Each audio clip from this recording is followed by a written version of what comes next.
Remember phablets? They were long gone until Nubia decided to revive the niche. Meet the Nubia Neo 5 Max. It's the first phablet we've seen in a long while, or as Nubia likes to call it, the pad phone. It's sporting a humongous 7.5-inch screen. That's almost the size of the Nintendo Switch OLED we've got right here. So see? But aside from the big screen, what else does it bring to the table? We'll see about that in this full review. I'm your host CJ. Roll that intro.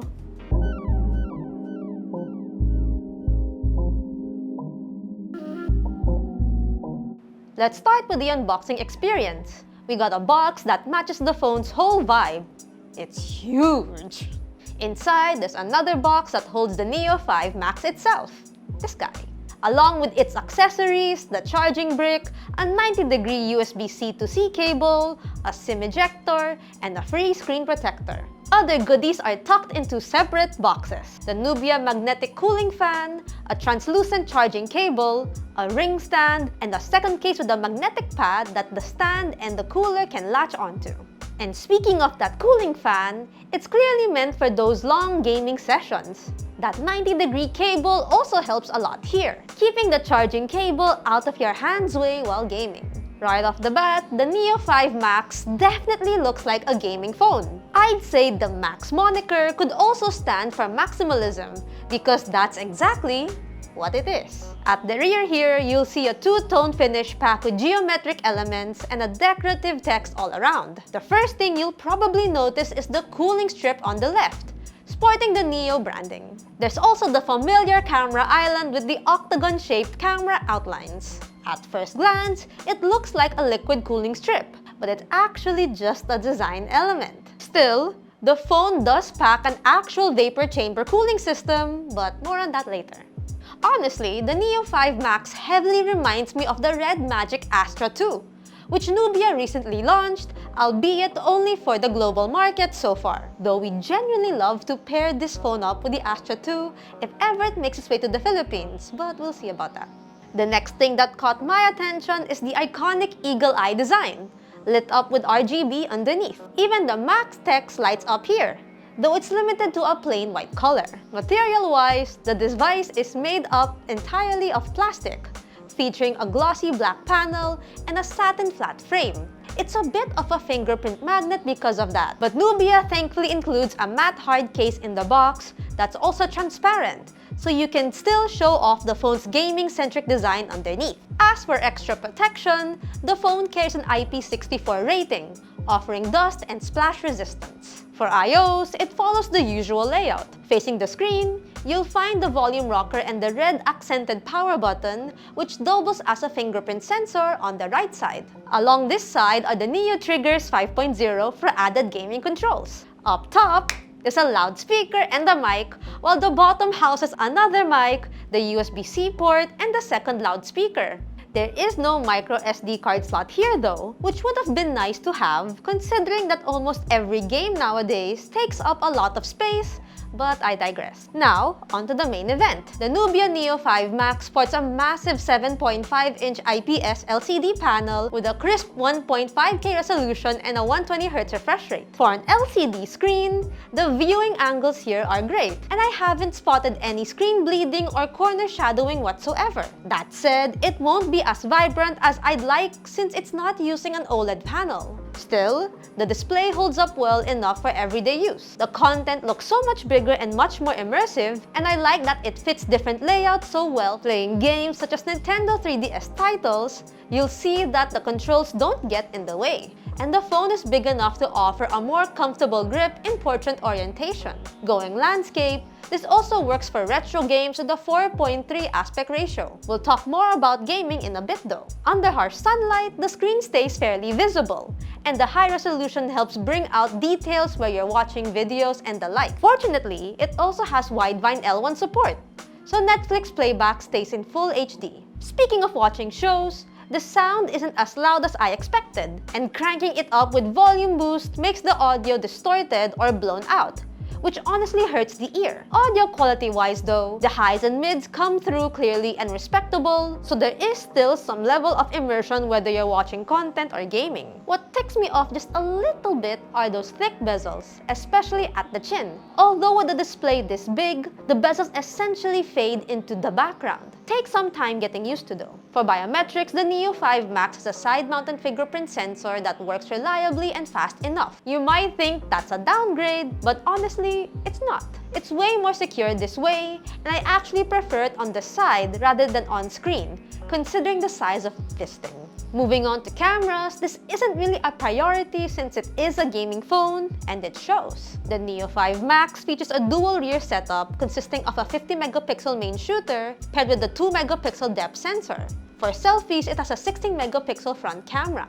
Unless you pixel peep, the images look decent overall. In daylight shots, colors are a bit dull to my liking, though sharpness isn't the clearest. Even with plenty of lighting on the subject, details can look a bit blurry for some reason. It also seems to struggle with dynamic range, often having blown out highlights. Shooting indoors, colors also tend to shift into a warmer tone, and noise starts to creep in more easily. Portraits are respectable, offering some pleasant bokeh, though the edges don't smooth out as cleanly as I'd like. Selfies are alright too, though also a bit blurry in some parts, likely due to heavy image processing. Still, it does a respectable job overall, providing acceptable skin texture and color. As for video, it's okay as well. It can shoot up to 1080p at 60 FPS. Indoors, it bumps up the brightness a notch and makes colors a bit more saturated than they actually are. It's also not the fastest to focus on different subjects, and it lacks proper stabilization, so you'll need a steady pair of hands to shoot decent footage even if the anti-shake feature is turned on.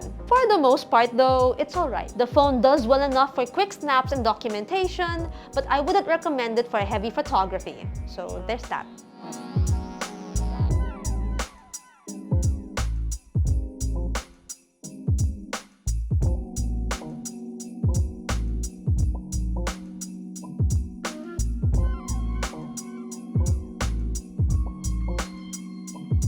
Let's talk about the most crucial part of this review, performance. Powering the Nubia Neo 5 Max is the MediaTek Dimensity 7100, paired with 8GB of RAM and 256GB of internal storage. Despite not using the fastest mid-range chipset out there, using the phone still feels relatively smooth. App loading times are quick, multitasking is definitely possible with the dual screen layout and a floating window on the side, for example, and RAM management is okay too. I rarely see apps reload in the background as soon as I open them again. The Neo 5 Max also delivers a more than good enough gaming experience. For lighter competitive titles like Mobile Legends, gameplay is smooth, running consistently at 90 FPS with ultra map quality and super frame rate settings. It also breezed through shooter games like Delta Force and Call of Duty Mobile. In COD-M, it managed to hit 60 FPS even at very high graphics settings. Add the Neo Triggers 5.0 into the mix, and the gaming experience becomes a lot easier and more intuitive. These offer console-level triggers with 990Hz touch sampling rate. Bumping things up a notch, titles like Wuthering Waves are playable, but not exactly smooth. Even at the lowest graphics settings, frame rates only manage to hit an average of 25 FPS at best. There's a performance booster built in, and while we've set it to Rise mode, it doesn't really help to make such demanding games run a bit smoother. Perhaps the silver lining here is you have a bunch of extra features that you can take advantage of inside the performance booster. What we enjoyed playing the most on this so-called pad phone are retro games. Just like we mentioned earlier, the phone was able to emulate games from Nintendo 3DS and PlayStation 2. Although graphics settings for both platforms are always set to low or the game's native resolution. We tried playing God of War with a physical controller paired to the phone, and it ran well overall, with some hiccups here and there.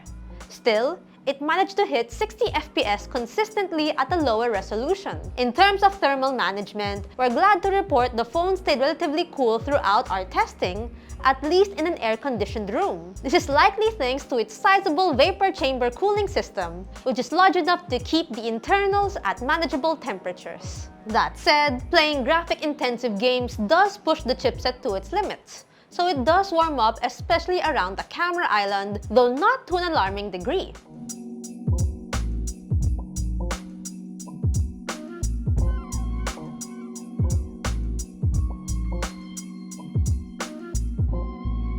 On the software side, the Nubia Neo 5 Max runs on macOS 16 based on Android 16. On the surface, macOS offers a near-stock Android experience, though there's still plenty of customization to play with, like different built-in themes.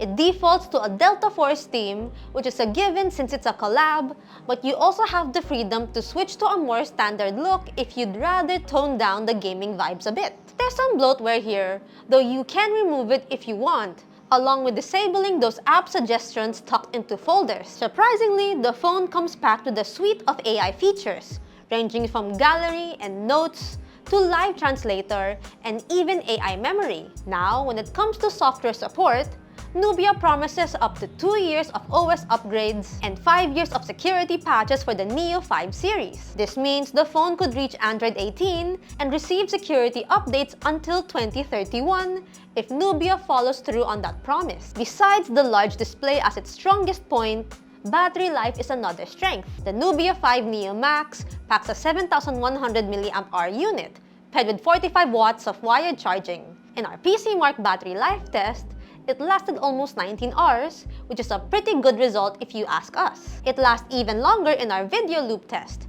where it passed 23 hours and 48 minutes of uptime. And even at 5%, the phone can still squeeze about 30 minutes of gaming if you need more time before charging. Either way, you can always take advantage of bypass charging, which you can manually enable in settings or through Performance Booster. You can also set it to auto, letting you choose a threshold, say 80%, before the phone switches over to drawing power directly from the wall charger instead of the battery. Connectivity-wise, it packs the essentials including 5G, NFC, Wi-Fi, Bluetooth, and GPS. Then again, I do wish it had a micro SD card slot storage expansion. One issue I ran into is that the Wi-Fi connection felt a bit more spotty than usual. There was even a time when the phone couldn't load a website at all, but when I tried the same set on another phone, it worked just fine. So after seeing how the Nubia Neo 5 Max performed, let's answer the question. Does it bring enough to be a compelling option this 2026? Honestly, yeah. It does bring more to the table than I expected. That 7.5-inch screen alone is a huge advantage, since it's the only phone in its segment with a display this big.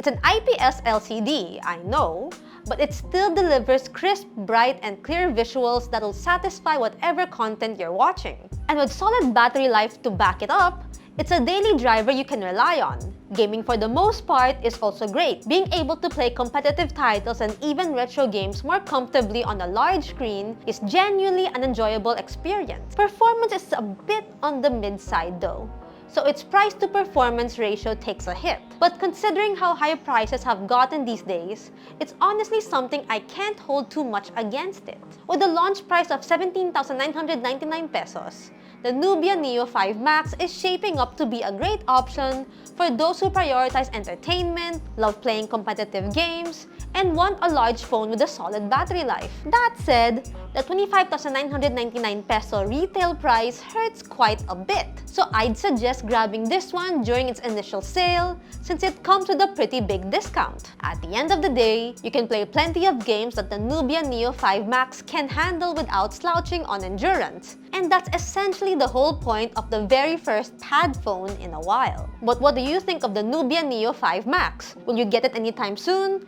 We'd love to hear your thoughts in the comment section below. If you like this video, leave a like, sub to the channel, and follow us on our socials for more tech news and reviews. Once again, this has been CJ, and I'll see you guys in the next video. Bye! See you later!